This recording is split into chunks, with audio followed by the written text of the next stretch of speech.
Actress Meenu Munir has filed a complaint. She has sent an email and filed a complaint against actor and CPIM MLA M. Mukesh, actor Jay Surya, Edavela Babu.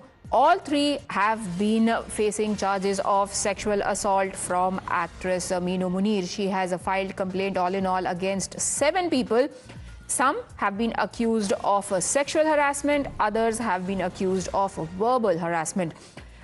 She has also filed complaint against actor and who's also now a CPIM MLA M. Mukesh, amongst others. Remember, Meenu Munir is just one of the many voices that have now come out after the Hema Committee report became public. Parts of it at least became public, revealing shocking details of harassment and abuse that women faced in Malayalam movie industry. It is probably a Me Too 2.0, a kind of a similar movement now in Kerala industry. This has also emboldened several other actors to come out and speak up about what they have gone through. The latest of the accusations came from Bollywood actor Meenu Munir, and now Lakshmi, she has gone and filed a complaint.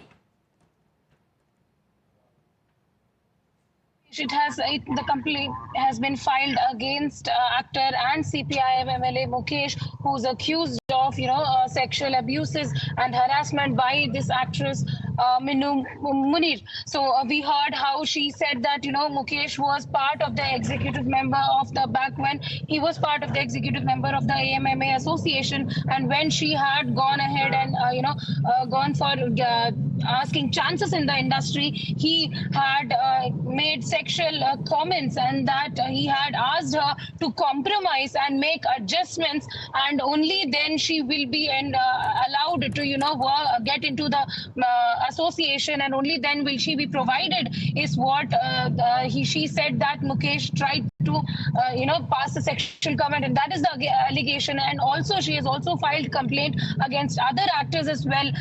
Actor Jay Surya, actor Edavela Babu, and Manian Raju are the other people that she has named, and along with that she has also named for certain other artists inside the industry, the production controllers and various other people who has been named in the complaint as well. So we know that a complaint has officially been registered now, as the other cases as well. Now after the SIT meeting, finally officially they have decided that all the complaints will be taken by the SIT.